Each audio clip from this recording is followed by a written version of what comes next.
Hey guys, we're back. This is John. Hey, it's Paul. And Eric. yeah, look at that. We found somebody. Right. We mugged a friend and drug him in here. We learned a lot from Bill Cosby. New dude. New dude. So, yep, my neighbor Eric has graced us with his presence because anybody I can talk to, I start talking up this podcast idea because I'm full of myself. So, we're bullshitting, and he's into geek shit. Actually, it was his wife's fault. We were all hanging out together, and then she was like, "Oh, you should talk to Eric. He loves all that stuff."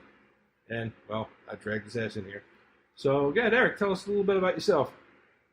I guess I'm an 80s kid mostly. Might be slightly off from you guys, but not too far, I don't think. It's a big comic book fan. I actually hated DC, but love Marvel. So if you're going to talk about DC, I'm probably just going to be quiet. But That's Paul's area. I'm more Marvel. I kind of like mainstream DC, but yeah. Love Star Wars. Huge thing for me. It's a bit of a geek in high school, maybe not too bad, but we did do a little bit of Dungeons and Dragons. I still love like Euro strategy games and stuff. My wife and I do those all the time. I blast with them, although we can't find anybody here to do it. So, all right, cool. We'll have to try it. Yeah. Generally, I want to hear what you guys got to say. I'm really interested. I know you and I had John, you and I had a 2-hour conversation the other night. Yeah, that's what happens when we drink, yeah. It was everything from Marvel to Star Wars to, I don't know, we were talking about micro machines. We went to everything, yeah. We went way geek. But it was like before we were ready to actually even sit down together and do a real show, so we were just kind of hanging out. Like, I told him about the podcast, and he was like, "Well, can I see it?" The funniest story in the world, because I leave nothing out. He calls me, and it was after everybody else is like gone to bed, whatever. And I'm in the bathroom, so I answer the phone. I'm like, As one does. Yeah. I'm like, what the hell? Sure. What's going on with Eric? And I'm like, what's up? He said, I was gonna swing by and check out your podcast, set up and everything.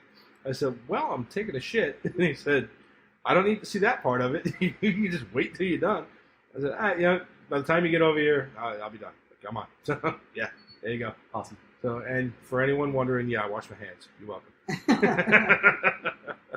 So we sat here, gave him the 2 rules: no politics, no religion, Unless it's funny. and then When isn't it funny? and then we immediately started talking about politics. So we literally have like an hour that I recorded of me and him talking about random politics. Oh, that's funny. You'll be happy to know that he kind of leans in the same general area that we do. Nice. But we won't bring that up for you people. We'll bring it up when it's funny, like Paul said. And then we started talking about geek shit. And I was like, well, now that we've killed an hour on politics, let me stop this and record again. And so he kind of liked it, and here he is. Very good. All right, so normally what we'll do, now that we've done the actual intro and introduced you, is we'll do like a Florida man story. And I found a couple, so I've got one for this show and then one for the next one. So I'm already on top of the game. Let's see. I know the one that you've got, so I'm going to do mine first because I like yours better. Come. That'll be taken out of context too. Right. All right, Florida man arrested for impersonating an officer after pulling over an undercover detective. Hillsborough County, 26-year-old dude was playing cops with his red and blue flashing lights, and he pulled over this dude. And it turned out to be a real detective, undercover, doing a stakeout. And, well, then the real cops came and issued him a real ticket. And, he got himself in a lot of shit. So. I wonder how that goes down. Of like, he knocks on the window. Can you show me your license and your ID? And the real cop's like, oh, this is going to be fun. Sure, officer. What's the problem? Get out of the car, sir. And oh, are you? What station are you with? And what blah blah blah. And you go into all the police talk, and he doesn't know any of it. And they're finally like, all right, dickhead, pull over. Yeah. Kind of like that Stolen Valor. Yeah, You see on exactly. YouTube? Yeah. I love watching those videos. There was one of those Stolen Valors was this guy's kind of chubby, and he's got he's got a uniform on, but he's got a ranger tab, right? And this guy looks like he could never even have made it through the first 20 minutes of ranger training. And you see the person who's holding the camera is like, oh, what was your basic military posting, and asking him a lot of detailed questions. Yeah. And he was like, well, I don't really know. And then they sort of call him out on it, and the guy just takes off. Yeah. As a chubby person. Not very well. Yeah, it's to the best of his ability. All right, what you got? All right. Here's my headline. Florida Easter Bunny beats up Florida man while Florida bystanders film it with their cell phones. Oh, I just dragged it. Sorry. Instead of choosing to hop down the bunny trail, a person dressed as the Easter Bunny tried to break up a fight Sunday night between two people on Orange Avenue here in Orlando. Nice. And was quickly sucked into the fight, according to an Instagram video that quickly went viral, posted by user whatever, a local musician. A man was seen holding onto the leg of another person trying to break free as the bunny-costumed person came running to assist. And then the Easter Bunny just rains blows on this guy in the middle of the fight. And the photo of the story has the Easter Bunny with his arm jacked back, ready to unload on somebody. As soon as I saw that, I was like, I'm sending this to Paul. Yeah. Oh, God. So, did you find another one? Or did you, No, so I actually had that same one, but it's slightly more interesting than that. If you look at the ones from earlier today, from the same story, it turns out the guy that was dressed up as a bunny is actually from Jersey, and he's wanted for car burglary. So apparently, this little brawl he got him caught up with Warren or whatever. Oh, that's Jersey. funny. Nice. That's hysterical. I saw a side headline that I just thought was good. Deputies search for Florida man who is an Alzheimer's patient, which to me kind of sounded like redundant. It's like trying to find a fucking needle in a haystack. Right? All right, so let's see. Moving on. Let's go into what are we into? Yeah. You got anything for, like, what are you reading lately? I do. Have you heard of this book called The Science of Star Wars? No. This is awesome. All right. So we've talked before about how much we are into the comics that, are the encyclopedia, right, where it lists all the characters and their powers and it ranks them and all that stuff. So this book is a compilation of things we've all sort of thought about Star Wars. And as it loads on my Kindle, it's called The Science of Star Wars, The Scientific Facts Behind the Force, Space Travel, and More. And the contents, so this chapter that I'm actually on now is how much would it cost to build a Death Star? And it has got chapters that are, as I go to the table of contents,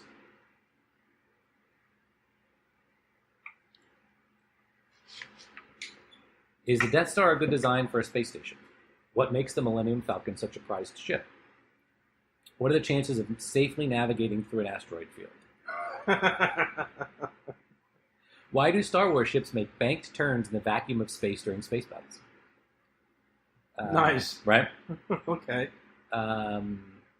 Let's see. Could life arise on a desert planet like Tatooine? How many planets in Star Wars have breathable atmospheres? Oh, nice. Oh. Nice. That's something cool. Yeah, and then struggling with stormtroopers, uniform in battle. Is that why they're such terrible shots? That is one of my biggest pet peeves. Right? All right. I think we talked about this before, though, right? Everyone always says stormtroopers are terrible shots. They're not. Think back to New Hope, right? The first thing you hear about them, Obi-Wan says, only Imperial troopers are this precise, right? Right. They get into a fight, they shoot at everything, and they don't hit one of these rebels on the Death Star, right? They leave. Han says, I got us away. What does Leia say? They let us go. Yeah, they let us get away. And Tarkin says they have a homing beacon on the Falcon. They follow them to Yavin 4 so they can blow up the whole fucking rebellion. Right. They're not terrible shots, but everyone always says they're horrible shots. And to be fair, the movie would have been condensed down to the relevant moments, right? But the Empire, to have grown that large, won a whole hell of a lot of battles over a whole hell of a lot of people. Right. With stormtroopers. Yeah. So they're probably not terrible shots. They're terrible shots at heroes. Right. Yeah. Right. Yeah. So this book goes into some of the measurements of what the Death Star is, right? So the diameter of Death Star 1 is 75 miles. It's got a living space for a crew of 342,953, give or take. And so it talks about how much steel would it take to build this thing. So you would need 134 quadrillion tons of steel, which would cost you $852 quadrillion. So, like, it's just really cool little facts like that about Star Wars. So in all through the retrospect, the book. wall does look that bad. No. Oops. You're Out of welcome. curiosity, though, how deep do they go into it? Because their technology obviously exceeds ours, right? Today you're doing things like that carbon nano and all this crazy stuff, right? Where you have super lightweight metals that take very little material. Do they think about that at all? Do they talk about it at all? Yeah, Because because would they it be talk made about, of like, steel? they talk about, well, you probably wouldn't use steel, you might use Yeah. something else, but then it talks about maybe you'd use nickel iron. Well, how much would that take? Yeah. And that kind of stuff. Like, it doesn't take into, like, what a Yeah, sort like- of futuristic metal might Yeah, be. they don't go into, like, in the books and the comics when they talk about using, like, Dora steel or whatever the hell this Right. stuff is. Yeah, You know, and so another factor here: the Empire is vast. The planets they own are who knows? We never know the number. You can never know the number because it's not part of the canon. Right. But But we know they ain't paying for in shit. theory, hundreds, maybe thousands of planets and all the resources that are on them to Yeah. do whatever they want with. Right. So, is that much steel? If they were even building it out of steel, would Yeah. it really matter? True. All total, the cost of the Death Star is $20 septillion. Or 20 with 3, 6, 9, 12, 15, 18, 21, 24 zeros. There you go. Nice. Yeah, Couple nickels. it would just increase the deficit again, and we'll be all right. Right. Sell bonds. I'm sure they sold war bonds. So that's what I'm reading. All right, yeah. So what I've been reading, stopped at the store. I forget what I was picking up. Some stuff for my nephew's birthday or whatever, and I found the Hollywood Story, the Complete Guide to Stephen King magazine. Probably about 100 pages or so. Just rolls through. So far, it's talking about all the movies and stuff right now. So it looks like it's going through all the books, movies, TV shows, and everything that's already come, plus what's coming up soon. And it's been pretty cool. Kind of like they're rating like what they thought were the best ones, and I just hit the part where they're talking about like some of the worst ones, like Lawnmower Man, and I think it was Tommy Knockers in there, which that's due to get a remake too. So I just noticed. I looked at that when you stepped out for a second, and it's got the Dark Tower series is one of the worst made. and it was. To your point about Yeah. you said that the other day. Yeah, I didn't like it. And remember, I said at the time I had talked myself into liking this movie, or at least giving it a chance. Because when they first talked about doing the Dark Tower, right? I'm a huge Stephen King nut, and I love the whole Dark Tower series. It's 7 books if you haven't read them, and it's like his magnum opus, right? So, and it kind of bleeds into everything else that he's made. You'll see hints of something out of the Dark Tower series in almost every other book he's made. When they cast the movie, they said, Matthew McConaughey is going to be the Man of Black, and Idris Elba was going to be Roland. No, sorry, but Roland's a white guy, and it's depicted in the book many times. That like he's kind of more like a Clint Eastwoodish kind of look, So again, we've had this conversation many times. One of my pet peeves is changing a race just to change the race. I mean, if it makes sense, cool. If you do it just because you want to cast somebody in the role, but be true to the character, and that's not what the character is, And as we talk, there's more examples of that will pop into conversation. But this one just really drove me crazy. But then I told Paul, there's a part of the book that kind of, like they said, it kind of happens after the whole series, and there's something that happens in the book without ruining it for anybody that I kind of made it okay in my own headcanon. It's just kind of things alter within the book. I'm like, all right, well, maybe that altered as well. So I kind of made it okay in my head. And then I went to watch the movie, and it still sucked. So I was just like, I put on a lot of effort for you people, and it didn't work. So, yeah. They were that close. I mean, they could have done it, but they tried to cram too much from the series into one book. Much like some DCEU movies that we know. That just kind of cram everything in one spot. Like, just spread it out a little bit. You know what I mean? So I'm probably at a disadvantage because I don't know the books. I had no problem with the movie. Not at all. But I only know the story from that 90-minute perspective, so... Yeah, like I said, I liked it for a movie, but what it was trying to depict, I was like, no, you missed the mark, That's all. It was close. So, but they're going to do another take another shot at it. I think it's in here somewhere, but I saw an article that they're doing like a series, Netflix or something. Oh, Yeah. Just curious question. Sorry to go off the rails, but is there a movie that has done justice to a book? Because every time we've ever talked this question to anybody, right? Pose this question to anybody, it's always, well, they missed a few things here and there. And the end result of that is, well, if the movie would have been 3 hours, yeah, they probably could have done it, right? Yeah, sure. But it's never that way. I mean, Right. Dune is an exception, maybe, where they Right, where they really drag Right. it out. But, I mean, are there any that have really done it justice inside 120 minutes or less? Well, all right. Maybe it, and that one took liberties too. The remake. I'd say the first one was pretty campy, but it was a TV movie. But this remake was good, but it was only half the story. Now, come this October or whatever, we're gonna get, or September, we're gonna get the second half of the story, which is fine. You split up into 2 movies. But we'll see what you have to wait until that part comes out and then put it all together to see if it actually was close to the book. And supposedly it's gonna be, but we'll see. I'm trying to think if I've seen something that's as good as the book. Ready Player One is not as good as the book. Now, side note to a side note, this is one of the topics. Like when I sit here and go, "Hey, we need an idea for like just an evergreen episode." Yeah. This right here, that's a perfect one. So Yeah. write that shit down. Right. But yeah, I want to do this like.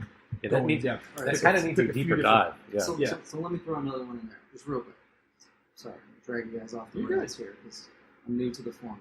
But there's been a trend in the last maybe 5 years or less where instead of doing movies, they'll do like 8-part miniseries, right? And a lot of people appreciate that format and that way to portray a book, right? You think that has merit? You mean like kind of like the Netflix stuff? That they do? Yeah, sure. Well, you could do Yeah.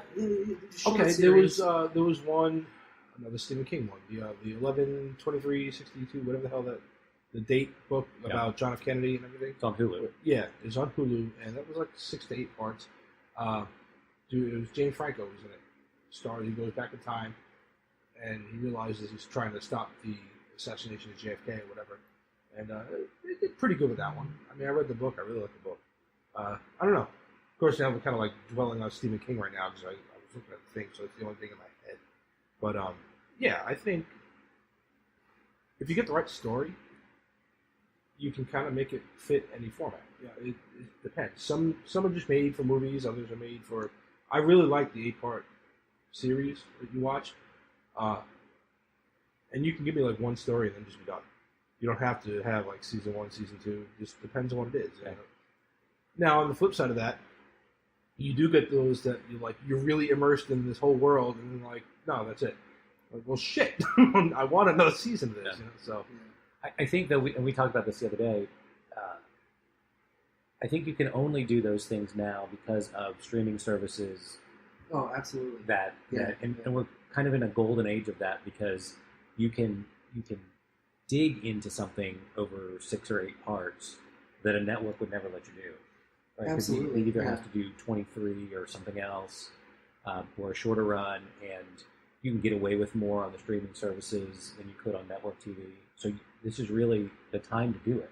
Yeah, certainly they couldn't get away with primetime slots doing that. It's really rare, right? There's been a couple. Yeah. They're not even sci-fi. There's been a couple things where they've actually gotten away with that and done short series on an actual TV station, but it really doesn't work in that format because it's not lasting. And why does the network want to do that? Right? They want something that's going to run for the whole season. Sure. But beyond that, the streaming services probably have a huge advantage with this because they can release it all one time and let people binge. Yeah. People love to binge. I love to binge. Yeah. I'm sure you guys love to binge, right? Yeah. I don't want to wait till next week for all the time. I want to watch 4 episodes. I'll stay up till 2 in the morning. You know? Yeah. Which is actually a perfect segue into what are we into TV? Yeah. Because, guy, Has he done? You haven't done what are you reading? are you reading anything at all? I think I'm going to spare you because what I'm reading right now is The Righteous Mind, which is the subtitle of it is really about why politics and religion clash, like with people. So I'll spare you that. Okay. Right? So, You don't leave but, back after but aside from that, I think the last thing I read otherwise was probably I pulled out the other day the Infinity War comics I had Nice. when I was a teen. Yeah. I I've actually got the let first John couple. borrow Yeah. a couple of them. Yeah. I'm sure I've got the whole series somewhere, but it was really like beyond nostalgic to sort of like open the pages and look at them and like put them in the little plastic heart things and pull them out. They're actually in really good shape. I'm sure John will vouch. Yeah. That's awesome. I got him in Silence Film dealer. That's awesome. Yeah. So all right. So now that we go to TV, with your perfect segue. Yeah. What came back 2 episodes ago? Game of Thrones. Yeah. Everybody watching it? Yes, Yeah, I'm absolutely. so far behind. It's embarrassing. Oh. I told you this. I'm in season 2. Okay. Now, but to that note, like you said, you like to binge, right? I was the same way.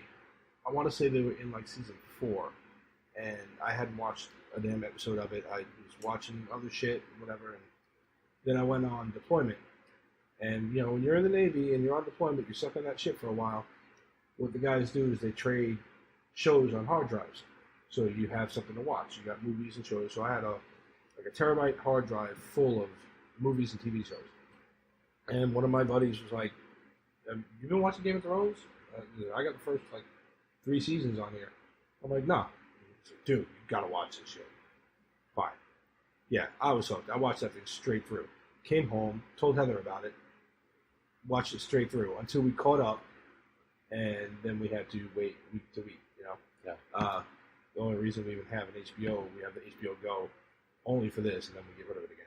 But we did the same thing with Sons of Anarchy. I was on a detachment for a couple of months. I watched the first 2-3 seasons of that, and I said, "This is really good. You'll like it." So she was like, "Well, you're already on 3 seasons." I'm like, "I'll start it over. I don't care." And we watched Sons of Anarchy all the way through until we caught up with the TV show, and that was on their last season. So we were there. We were kind of in the same boat you are, but you'll never catch up before this thing is over. You just got to keep on watching. Yeah. It's good. Yeah. It's gonna have to happen when my wife's asleep and my kids are asleep, and so those times I'm like, okay, what am I going to catch up on now that everybody's asleep? What's it going to be? And I've got so many shows that I'm so far behind on. So. All right. Well, see, then we can't ruin it for him at all. We'll sidebar one day You when he's no, traveling. knock yourself out. You could say, well, and then the so and so did the so and so, and I'm like, It took me a while to get the names straight. Yeah. No, they're doing a lot of setup right now. There's only a few episodes in this season, so now last 2 were just the setup, and last episode you had all the main characters in Winterfell, which was mind blowing. So it was just cool. They're setting it up, and now you're going to get ready to have the Battle of the White Walkers. It's incredibly slow right now, but in sort of a Lord of the Rings format, it's because everything is going to blow up for these last 6 episodes. Remember? Yeah, 5 or 6 episodes are left. So it's gonna be non-stop action the whole time. So And I each can one of them is appreciate over an hour next. Yeah, I can appreciate that they're doing this slow build up to that because that's part of the engagement. So. Yeah, and there were a lot of callbacks in the last 2 episodes to your earlier seasons. Just little things here and there. Right. But it was kind of cool. When Daenerys marching through is a callback to when Robert Baratheon marched through Winterfell in season 1, very first episode. There's a lot of callbacks in there. It's really cool. So you just keep watching. You'll get there. I'll get there. You'll get there eventually. But yeah, so that's what I'm watching on TV. I've got another one. I'll save it for the next episode, though. It was really cool. Oh, okay. Good. I am watching. Have you seen the new Ultraman on Netflix? No. It's pretty cool. So it's an original Netflix anime series, and it picks up. You remember Ultraman when we were kids, right? Which is and I heard about the remake or the right, which is guy in a rubber suit, fighting the rubber suited monster. Yeah. So this is illustrated anime, and that Ultraman. So the story is that Ultraman, about a decade later, retires from the science force and has a kid, and then they figure out that this kid has some powers, and ultimately he becomes the new Ultraman. Cool. And aliens have come to the planet, and we've had a peace treaty, and then there's this one bad guy who's recurring, and I think I'm 3 episodes in, and but it's really good. Nice. It's really well done. Nice. How about you, Eric? Anything? What are you watching? Honestly, I've been browsing through Netflix and Hulu and Amazon Prime to find something interesting. To be fair, I watch probably every night. My wife goes to bed at like 9 o'clock, so every night from about 9 to maybe 1 or 2 in the morning, I just watch shit on Netflix or Hulu and whatever. And I've watched everything I could possibly watch. So at this point, when I'm digging through the list, it's literally like 15 minutes of, and I'm on my phone with the what did people rate top 100 so I can find number 99. Right. I actually started watching a new series recently. It's Sci-Fi, I guess. It's about the first guys that are going to Mars. I don't even remember the name, but I just started it last night. Sounds familiar. It's a Netflix series. I'll look it up at some point here. But I mean, it's not superheroes. It's not aliens. It's, we talk about all the that premise of it is sort of a commercial company is funding the first mission to Mars, and what happens, and it starts off with one of the first rockets blowing up and 3 people dying, right? Which is probably what will happen to SpaceX at some point. Right. So it's kind of interesting, and you guys probably don't know, but that's my world, right? I've dealt with my job is about space and satellites and stuff, right? So all that stuff is really close to the heart for me. So it's kind of interesting. I'm not sure if the series is super engaging, but I haven't got that far into it. So. Right. Let me look it up for you. I'll do that real quick. Yeah. So in the meanwhile, we'll, like I said, I'm going to save this one for after. Movies, obviously, we know everything is coming up. Roll through some trailers real quick. Have you seen the Child's Play trailer? Yes. It's awesome. Eric, did you see it? I haven't. Oh, okay. We're going to have to pause this, let him watch it. Yeah. Let's do that. Pause it. Pause it. Good, give me a second. Alright, so we had to pause it because I had to make Eric watch the Child's Play trailer. We were going to talk about that. So what do you think? I think it's really interesting that they don't show him to you. I wonder how sort of animatronic it's going to be now in the new format, given that it's sort of a lot of modern AI. day connection to devices and all this. Well, what they did was, from what I remember reading a while back, when they started talking about making this one, because you have this one, plus you have all the ones that have been going on, the Curse of Chucky, Bride of Chucky, blah, blah, blah, blah, right? Chucky's grandkids, whatever. Those are their own entity, and then this studio had the rights to, like, the original Killer Doll, whatever, right? So they had to do their own spin on it, but they wanted to make their own movie because everything old is new again, right. So they wanted to get in on the bandwagon. So they made this. The whole AI spin is kind of cool. Plus, I saw a still shot. He looks very similar to the doll, the good guy doll. Yeah. Which now they're calling them buddies. You see that? In the film, right? Yeah. Your buddy, your buddy can control everything. Great. And there's a little fact. I don't know if either one of you know this one, but at the very end, right, you hear him say, "Good night, Andy." You know who that is? Mark Hamill. Oh yeah. Yep. He's going to be the voice of the new Chucky? Yep. Oh, that's funny. He's the new Chucky. That's awesome. Oh, that's hilarious. So now he's Luke Skywalker, the Joker, and friggin' Chucky, right? There you go. All right, so there's that trailer.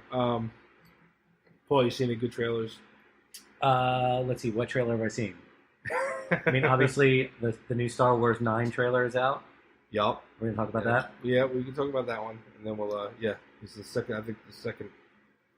This one, well, you know what? Let's save that one for the second half. We'll, let's just roll into, because I'll drop this one at the same time. Okay. As the problem we had, as you all know, all three of you know, is that half the time Paul and I were recording shit, we were recording out of sync because one episode would be more relevant to this week than the other week, and so we have no idea what the hell we're doing. This is why we try to now record some type of evergreen content to fill in, and it's getting better eventually. Now that we got Eric in here, if we can convince him to stay, we'll come up with some better ideas. But the last episode that we did was the Endgame trailer, and then we were playing the Super Fight game and everything. So I want to drop that tonight, in addition to this episode, since we've introduced Eric.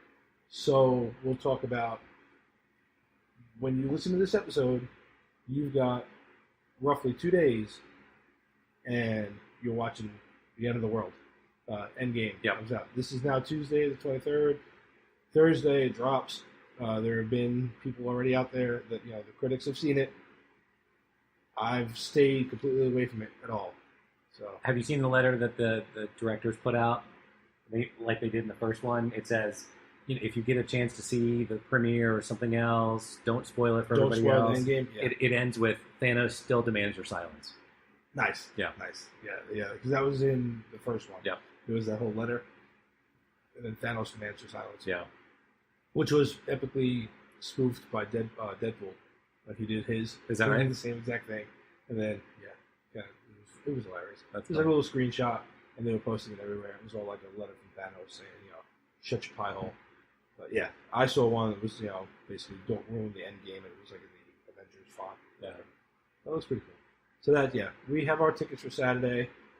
Apparently Jeff is going to be here, so that extra ticket is not yours. Sorry, dude. That's fine. But it should be my son getting ready to go to bed. It happened in one other place too that some other friends were like, well, if so and so doesn't go, we have a ticket for you for Thursday night. I'm like, okay, awesome. And then that has fallen through. So I will probably be there Sunday night at like 10 o'clock till 1 a.m. seeing that movie, so we can talk about it next Tuesday. Awesome. All right. Well, Noah's here to say goodnight. Good night. Hey, so we just said Saturday we're going to go watch Endgame. Are you excited? Yeah. All right. Thanos going to get his butt whooped? Yeah. Maybe. All right, love you. Love you. Good night, Noah. Yeah, bud. We got a big game Saturday. Uh-oh. Get some rest. Start now. That's right. last Guys, week's game was 0-0. That was ridiculous. Yeah, that sucked.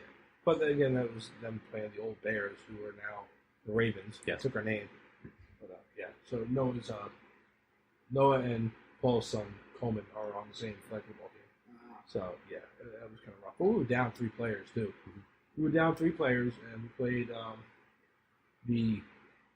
is one other team that's like, these kids are really good. They've been playing together for a while. And all 3 of our fans know it. Which we keep talking about. We were kind of, last Saturday, blah, blah, blah, whatever. But last season, they won the Super Bowl, and they played this team that they played last week. When they played last season, they played 1 game against them, and they tied 6-6. Mm-hmm. And then they went to the Super Bowl against each other. And every time they play each other, it's a straight defense game. Constant. And both defenses are on point. Like, you cannot score, right? They went Super Bowl, they went 0-0 through the entire game into overtime, and then our head coach's son ran one in for a touchdown, and they won. It's every time they play, it's like you're just losing your mind, like, come on. So it happened again last week. They tied 0-0. So, you know how I know you guys love stories? Because you just told me about a 6-year-old flag football game, and it was interesting. Yeah. See? Riveting Be a 7-year-old. storyteller. Riveting See? 7-year-old Tell your flag, friends, damn it. flag football stories. You just have to be passionate about it. That's right. Tell your friends, people. We tell good stories. But it's also, it is one of those, like, where we come, this is why you fit in here, because you have look, I'm just a geek dad who, this shit was not cool when we were growing up, and now it is, and we get to talk about it. But we roll in the whole dad life in Central Florida, kind of, just roll that in. Yeah, Right. and whatever. I can do dad life. Yeah. So I didn't do this on the intro, but I have 3 kids. Nice. There you go. One turns 18 on the 25th of this month. And then the other 2 are much, much younger. One will turn 8 in May, or 9 in May, sorry, and the other one just turned 7. Oh, very cool. So I got the whole span of fun. Yeah, he did the same thing I did. 25, 22, 22, 7. 7. Right. Take a little time off. Yeah. I Remember, just did 1 to start, and then had the gap. But Yeah. remember what sleep was like. We totally forgot what this was all about, and then, okay, That's funny.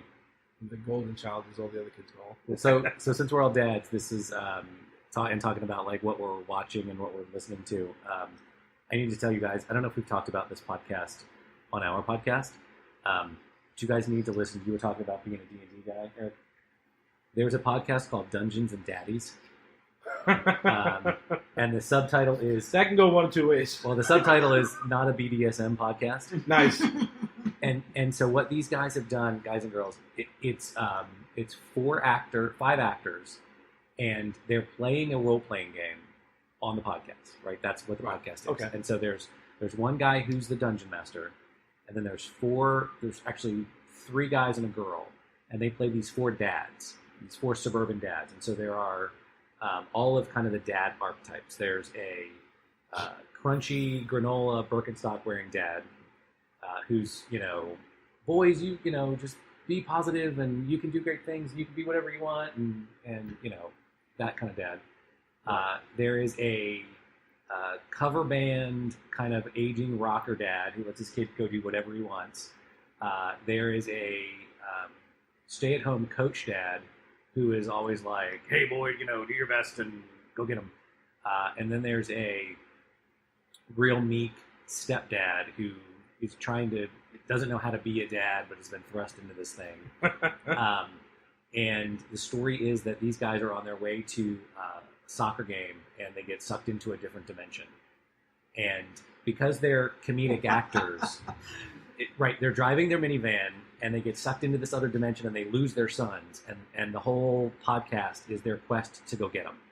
And each week they get into fights, and they're like, okay, I want to do this. He's like, all right, fine, roll for perception or roll for this, and then they'll make the roll or a saving throw, and it's very D&D. And whenever one of their dad, and they're comedians, and so one of them will make a dad joke, and like when you make a really horrible dad joke, like all the characters take damage. They do really funny shit like that. And I gotta check it out. It is absolutely hysterical. It's called Dungeons Daddies. It comes out every other week, and it's so fun. Like, I was listening to it in the airport coming back from my trip, and I'm laughing out. I have headphones on, and I'm laughing out loud, and people look at me like I'm nuts because of the shit they do. Nice. Yeah. As you were describing that, I was going to say that sounds like a primer for like a 70s sitcom, but then you went into the sucked into another dimension and the dice roll, and you just took this ridiculous turn. Yeah. It's really well done. Well, actually, speaking of podcasts, like I've said before, one of the role models for this show, some of the kind of the ideas and format or whatever, was Bacon Sale. Mm-hmm. And the other one that came out of that was, one that started them was Radio Ronin. It's these guys from Utah. I've told you about them before, off the air, I guess. But it's these guys, they used to be on the radio, and then they got screwed over by the radio station, and they started the podcast. So it's Radio Ronin, right? This guy, Jimmy Chunga, and it's like his son, this other guy, Kenny. They were all on there. And I listened to, like, some of their older stuff, because, like, they do, like, a weekly like us. So I listen to it every week when it comes out. And then I start, like, at work, I'll just plug in and, like, listen to some really old shit. And they were, like, popping on there, like we do, follow us on social media sites or whatever, blah, blah. And I realized I never had, So, I jumped on there at one time, because he was especially one that was like, oh, hey, look, if you follow me, I'm going to follow you back, whatever, I'll check you out. So I went and I followed him, and I was on our account. And like 5 minutes later, like him and the actual show and the girl that used to be on there all went and followed us. And I was like, oh, all right, well, there you go. Nice. So shout out to Jimmy Chunga and Radio Ronin if you ever actually listen to this shit. There you go. That was our brush with celebrity. So, all right, then we'll wrap it up with Endgame, and then we'll jump into the next show here. Eric, any thoughts on Endgame? So, are you ready for it? Yeah, sure. I was going to say earlier, you guys probably revoked my Geek card for this. But I wait. I do not watch those when they first come out. I avoid it on social media. I wait until the theater I know is going to be half empty, and then I go. I've done that with all the Marvel movies. I don't care to be there on premiere. You're dead to me. No, that's okay. Yeah, exactly. I understand. I understand people that feel that way. But for me, that premiere day experience ruins movies for me. Really? I hate how crowded it is. I get it. I hate how noisy it gets. Like, all of it. I'd almost be happier watching it at home than I would be in the packed theater within the first maybe 7 to 10 days of opening. So always wait. See, so that's what we got to do. We got to really pump this podcast so then we can get screeners. There you go. You listening? Okay. Tony and Mom are going to need you to download it a couple hundred more times. Yeah. Each. And Becca now. Yeah, there you go. Yeah, so sidebar for Becca, right? She has not watched many of the Marvel universe stuff at all, right? Hardly anything. A few movies here and there. And we were talking the other night. We always do a family night. We usually go out somewhere. But this time we're going to watch a movie, right? Mhm. And she said, let's do Marvel. Okay. She said, what movie should we watch? Which movie should we start with? And I said, well, you could look at the whole chronological series, right? You hear that too, right? And you could, So, what's that? No, it's something. Clicking. I don't know what it is. We'll figure it out. Okay, so you could watch the whole series like in the order they were released. It wouldn't really matter. Right. But as long as you waited a little bit for Avengers stuff, basically. Yeah. So, or you could do them in the Universal's chronological order, right? That's what we which started doing. would leave you with Captain Marvel super early, to Captain America, Captain Marvel. You watch, and there would be some weirdness there with special effects and stuff, and things Yeah. might not feel quite right? But so my son was adamant, let's just start with Avengers. I'm not so sure you want to do that, but we did that. We started with the Avengers. Mhm. But halfway through the movie, my wife was bored to death. She said, there's no character development. I said, yeah, because all these characters were developed, in their own in their own movie, movies. right? Right? You really can't start here. You have to start with all those characters. And to be honest, the Avengers movies, they don't even include half the characters that were really in the stories. Sure, right? yeah. I handed you that book. You look at the old comic for the Infinity War. You look at the cover. There's like 50 superheroes on the front, Yeah. right? They don't even go that far. But you really can't just jump into the movie because all the Avengers movies, even from the original, then there's some character development, a really small amount with maybe Bruce Banner. Right? There's some small stuff, but That's it isn't only there. because they can have his own movie. Yeah, and it isn't there, right? You have to watch the preceding movies. You have to watch those characters built up, and it doesn't matter what order you do it. Right? Yeah. So I'm not sure where I was going with the sidebar, but it's just funny to have somebody come in from the outside and try to watch Avengers like, oh god, this is boring. Who are Yeah. these characters? Yeah, What am I who are supposed to these do with people? all And, this? and that's largely the problem with the Justice League movie, right? Is that you had the only character really developed was Wonder Woman, Wonder Woman, Yeah, right? absolutely, And then Man of Steel, Henry Cavill's in Man of Steel. But if you He didn't, hadn't developed anything. correct, if you didn't know a lot about Batman, there's no character development there in the Ben Affleck Batman. There's no Got him. But there's no Cyborg, Aquaman at that point hadn't been developed. Flash isn't developed. right, yeah. And so I think that's the main problem with that movie is, like you said, you're catching it with nothing, sort of no backstories. So Yeah. There's actually personal opinion, and granted, I told you I don't like DC that much, and I watch a lot of movies, but I think there was another dynamic at play with the DC movies, and that's that they did a metric crap ton of Superman and Batman movies with completely different actors and completely different storylines and completely different tones, right? The character development may have been there, but they literally developed the character differently in each movie, right? Like the Keaton Batman and the... I mean, it's just ridiculous how far apart they are. Even within And they that do that own- with the villains, The too. Like Clooney, the Joker. the Clooney Batman or the Val Kilmer Yeah, Batman, right? exactly. We're different than Keaton, and that was all in the same universe. And the villains are worse, actually, in the DC movies. Like the Joker has been like the most ridiculous span you can imagine, right? Yeah. From the true villain that nobody would ever like to like this mad guy that you can relate with. They've spanned the whole gamut. yeah, oh yeah. Right, and they haven't done that with And they're Marvel gonna come out with the Joaquin Phoenix one. Yay! movies. Yeah. See how that Well, goes. so they haven't done that to Marvel movies, though. Right? They've really tried hard to keep true with the character development and keep the actors the same. And granted, there's been, I think, 2 changes in all of the Yeah. movies. Hulk. Very small, right? But they didn't change the character. They changed the actor without changing the character. DC never did that because they were worried about telling a story in a movie, not about developing a character for this long-term cinematic universe stuff. Yeah, and like you said, what we did was Noah decided we were talking about watching, trying to burn through as many of the MCU as we could before Endgame on Saturday, and we started with Captain America. We started going in chronological order.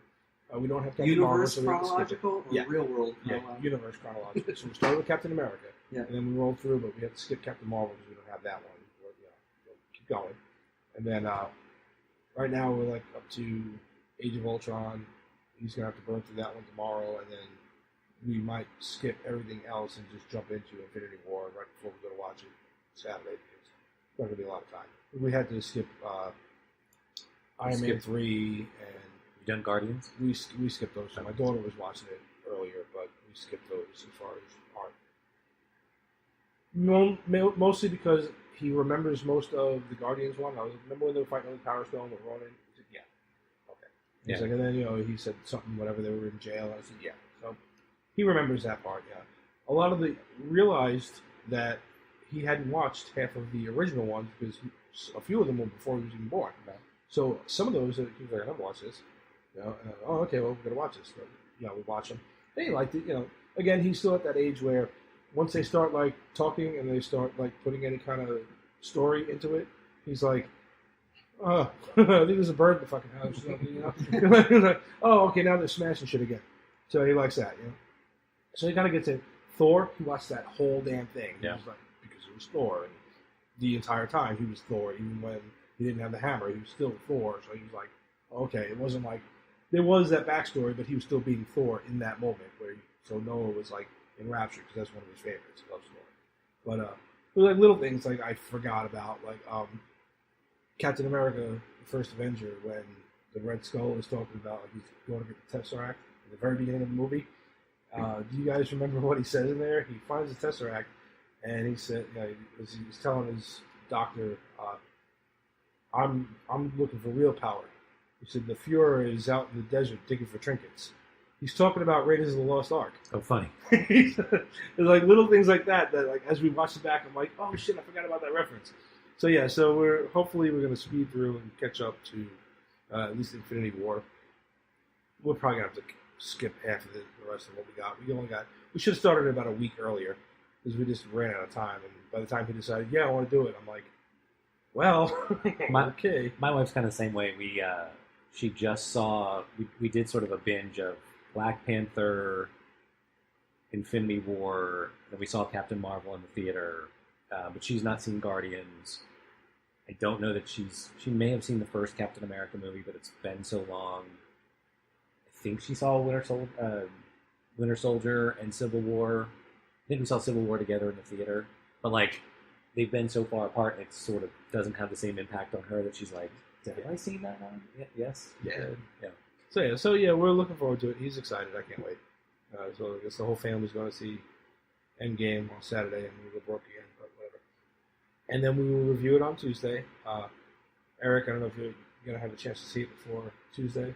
No, this will No, be he's one of not. the rare circumstances. So my wife's sort of getting into it now. I'll probably wait, and I'll have her do some backstory, particularly Captain Marvel, Captain America.